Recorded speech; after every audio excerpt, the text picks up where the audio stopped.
What's going on, ladies and gentlemen? Welcome back to Force Strategy Gaming. Today we're going to be taking an in-depth look at the follower system in Diablo 3. We're going to give you a better idea of how you're going to interact with them and what they're going to mean to you personally as a player. The first follower we're going to be taking a look at is the Templar. His name is Carmack. Now, the Templar is a heavily armored, tough character that can be spec'd into either a very aggressive damage absorption role or into a supportive healing role. So this is basically going to be the tank version of the follower. He's going to be up on the front lines, or if you choose, depending on how you spend his talent points, you can use him as kind of a supportive healing character.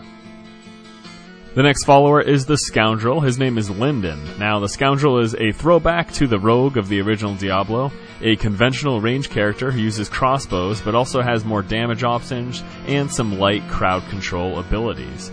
So this is going to kind of be the variation of the Demon Hunter Amazon kind of fighting in the back, but there is also some crowd control available with him. And then lastly, for followers, we do have the Enchantress. Now, the Enchantress's name is Irina. The Enchantress tends to be focused on ranged DPS, but can also be spec'd into kind of a player enhancement role, providing buffs for yourself and debuffs for your opponent, and then also some crowd control abilities with her as well.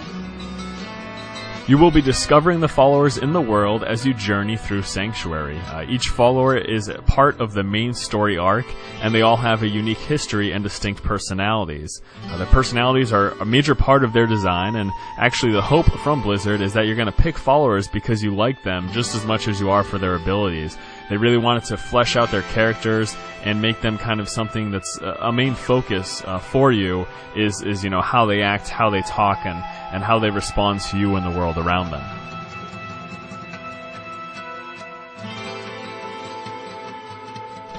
Now it's important to talk about what the focus of the followers are. What are they used for? What's their purpose in the game? And how are they going to work with me as a player? Well, the focus of the followers is to aid players in the single-player normal difficulty, as well as kind of get you excited for co-op play. This is their main focus. They're really not intended to be used much more beyond normal.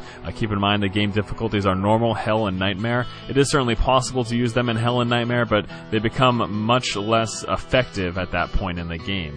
Now, the second part of that is, again, the cooperative play. Diablo 3 is a co-op focused game. The idea with the followers here is to, as you start the game out, maybe if you're not playing with a lot of friends, they want to really reinforce the idea that this is a cooperative game, and it's going to provide you with another partner for when your personal friends are not playing in the game. Now, with that said, it's important to realize that the follower option is actually disabled when playing with friends and in the PvP arena. So if you have a buddy of yours in the game with you, you cannot use your followers. They will in fact be sitting back in town once that does actually come about happening.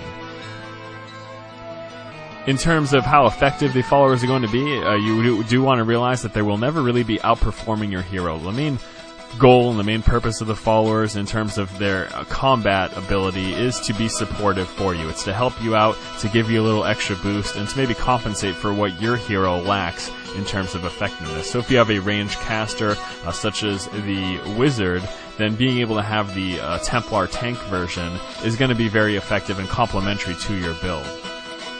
Now, you can only use one follower at any given time. Once you have encountered them all, they can be switched out by simply returning to your caravan in town and then deciding, okay, I don't want to use the Templar any longer, now I'm going to be using the Scoundrel.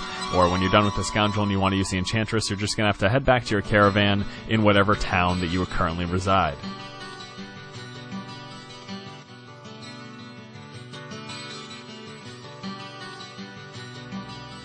Each follower has a total of 12 skills. Now, you can choose 4 of those 12 skills to use. The skills are going to be unlocked in tiers, starting at level 5, and then 10, 15, and 20. So progressively, with every 5 levels up till 20, you're going to be unlocking additional skills to use, and you can have up to 4 of those skills available active at any given time. Followers are going to be playing differently depending on the skills that you assign them. If you activate your Templar's healing skills, they're going to be prone to kind of sit in the back and assist you in the battle. However, if you activate their tanking skills, then they're going to be more likely to be in the front line soaking up damage. So depending on how you want your follower to play out, it's going to be determined by the type of skills of that follower that you decide to have activated. Now, in terms of gearing, you will not actually be gearing your followers in the typical sense, meaning a chest piece, shoulders, helm, gloves, things like that.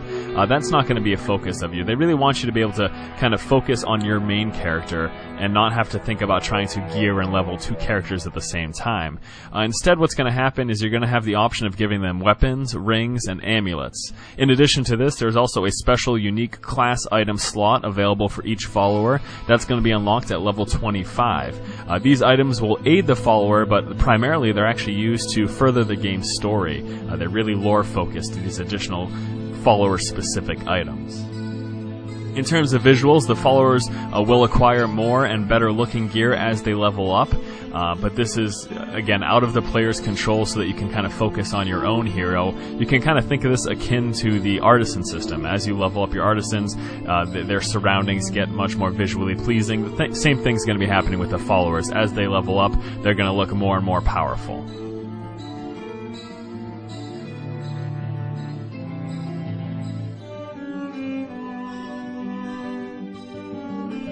Now, in terms of leveling the followers, you're actually not required to quote-unquote level your follower in terms of running them around and making them be with you so they can gain XP.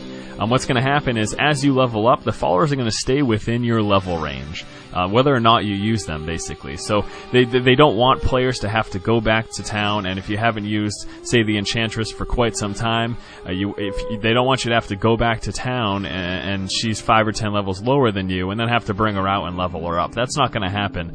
They're going to stay around your level as you work your way up on your own hero. Now, in combat, it's also important to note that followers are never actually going to die. What's basically going to happen is that if they lose too much health, they're going to become incapacitated or go out of commission for a short time. This is looking to be between 15 and 20 seconds. And then once they've kind of recouped and regained their energy, they're going to be right back in battle at your side.